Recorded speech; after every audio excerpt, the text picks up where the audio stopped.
ചന്ദ്രശേഖരൻ വധക്കേസിലെ പ്രതികളെ ശിക്ഷാ ഇളവിനുള്ള ശുപാർശയിൽ ഉൾപ്പെടുത്തി പോലീസ് റിപ്പോർട്ട് തേടിയ ജയിൽ ഉദ്യോഗസ്ഥരെ സസ്പെൻഡ് ചെയ്യാൻ മുഖ്യമന്ത്രി പിണറായി വിജയൻ ഉത്തരവിട്ടു. വിവരങ്ങളുമായി ഞങ്ങളുടെ പ്രതിനിധി ഷീജ ചേരുകയാണ്. ഷീജ, ഇത് വല്ലാത്ത ഒരു വിവാദത്തിലേക്കും പ്രതിപക്ഷം നിയമസഭയിലടക്കം വലിയ തരത്തിലുള്ള ആക്ഷേപങ്ങൾ ഉന്നയിക്കാൻ ഇടയാക്കിയ സംഭവമാണ്. ചന്ദ്രശേഖരൻ വധക്കേസിലെ പ്രതികൾക്ക് ശിക്ഷാ ഇളവ് നൽകുന്നു എന്ന അർത്ഥത്തിൽ വാർത്തകൾ വന്നത്. സർക്കാർ ഇടപെടൽ എന്ന തരത്തിലാണ് വാർത്തകൾ വരികയും ചെയ്തത്. ഇപ്പോഴാണ് ഇതിൻ്റെ ശരിയായ വിവരങ്ങൾ പുറത്തു വരുന്നത്. ഈ ഉദ്യോഗസ്ഥരാണ് ഈ ശുപാർശ അവിടെ നൽകുകയും ചെയ്തിരിക്കുന്നത്. എന്താണ് ഇതിന് ഇടയാക്കിയത്? നിലവിൽ ആരെയൊക്കെയാണ് സസ്പെൻഡ് ചെയ്തിരിക്കുന്നത്? മറ്റു വിവരങ്ങൾ.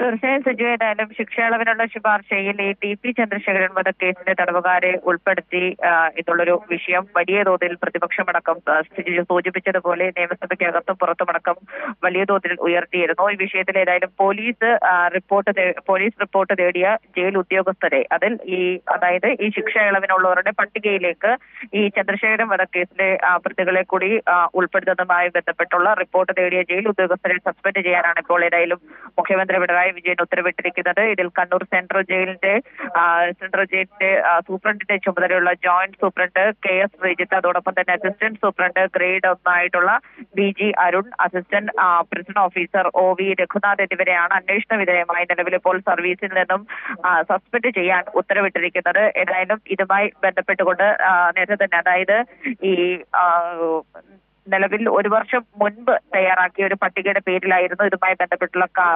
മാധ്യമങ്ങളിലൂടെ വാർത്തകൾ വന്നത്. അതായത് ആസാദി കാ അമൃത് പദ്ധതിയുടെ ഭാഗമായി തടവുകാർക്ക് ശിക്ഷാളവ് നൽകാൻ തീരുമാനിച്ചിരുന്നു. ഇതിന് അർഹരായവരുടെ പട്ടിക നൽകാനാണ് 2022 ആവശ്യപ്പെട്ടിട്ടുണ്ടായിരുന്നത്. അതിന്റെ അടിസ്ഥാനത്തിൽ 2023 ജനുവരിയിൽ 368 തടവുകാരുടെ വിവരങ്ങൾ നൽകിയിരുന്നു. മാനദണ്ഡപ്രകാരം ചന്ദ്രശേഖരൻ വധക്കേസിലെ പ്രതികളെയും ഈ പട്ടികയിൽ ഉൾപ്പെടുത്തിയിരുന്നു. പക്ഷേ ജൂൺ 30 അടിസ്ഥാനമാക്കി വിട്ടയച്ചവരെയും ജയിൽ മാറ്റി പാർപ്പിച്ചവരെയും ഒഴിവാക്കിയിരുന്നു.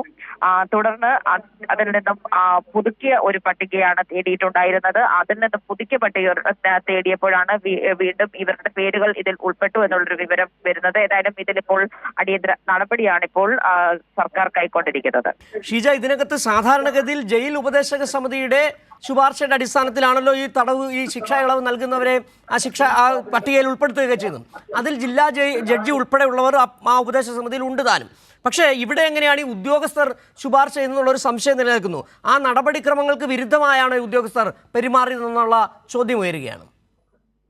തീർച്ചയായും ഏതായാലും ഇതെല്ലാം ഇനി വിശദമായിട്ടുള്ള അന്വേഷണത്തിൽ വ്യക്തമാകേണ്ട കാര്യമാണ്. അന്വേഷണ വിധേയമായിട്ടാണ് ഇപ്പോൾ നിലവിൽ ഇവരെ സർവീസിൽ നിന്ന് സസ്പെൻഡ് ചെയ്യാൻ മുഖ്യമന്ത്രി ഉത്തരവിട്ടിരിക്കുന്നത്. അതിന്റെ അടിസ്ഥാനത്തിലാണ് കണ്ണൂർ സെൻട്രൽ ജയിലിന്റെ സൂപ്രണ്ടിന്റെ ചുമതലയുള്ള ഉദ്യോഗസ്ഥർ ഉൾപ്പെടെയുള്ളവരെ ഇപ്പോൾ സസ്പെൻഡ് ചെയ്തിരിക്കുന്നത്. ഏതായാലും ഇതിലിനി വിശദമായ അന്വേഷണം നടത്തുമ്പോഴായിരിക്കും ഇതിൽ ഏത് രീതിയിലാണ് ഇവരുടെ പേരുകൾ ഇതിലേക്ക് ഉൾപ്പെട്ടതുമായി ബന്ധപ്പെട്ടുള്ള കാര്യങ്ങളിൽ കൂടുതൽ വ്യക്തത വരിക. ഏതായാലും ഈ വിഷയവുമായി ബന്ധപ്പെട്ടുകൊണ്ട് ഇന്നിപ്പോൾ നിയമസഭയിൽ അല്പസമയത്തിനകം തന്നെ സബ്മിഷനും ഈ വിഷയത്തിൽ പ്രതിപക്ഷ നേതാവ് ഉന്നയിച്ചിട്ടുണ്ട്. അപ്പോൾ ഇതിൽ കൃത്യമായിട്ടുള്ളൊരു മറുപടി സർക്കാരിന്റെ ഭാഗത്ത് നിന്നും നിലവിലിപ്പോൾ ഏതായാലും മുഖ്യമന്ത്രി സഭയിലില്ല. മുഖ്യമന്ത്രി കേന്ദ്ര കമ്മിറ്റി യോഗത്തിൽ പങ്കെടുക്കാൻ വേണ്ടി ദില്ലിയിലേക്ക് പുറപ്പെട്ടിരിക്കുകയാണ്. അതുകൊണ്ട് തന്നെ മുഖ്യമന്ത്രിക്ക് വേണ്ടി മറുപടി പറയുന്ന മന്ത്രി ഇതുമായി ബന്ധപ്പെട്ടുള്ള കാര്യങ്ങൾ സഭയിലും വിശദീകരിക്കുന്നതായിരിക്കും. ഷീജ, ഇതിനകത്ത് ഉയർന്നു വരുന്ന ഒരു പ്രശ്നമെന്ന് പറഞ്ഞാൽ ഈ ഉദ്യോഗസ്ഥരെടുത്ത നടപടി കൃത്യമായൊരു ആസൂത്രണം, ഒരു ഗൂഢാലോചന ഉണ്ട് എന്ന് തന്നെ പറയേണ്ടി വരുന്നുണ്ട്. കാരണം ഈ വിഷയം, ചന്ദ്രശേഖരൻ വിഷയം മാധ്യമങ്ങൾക്കേറെ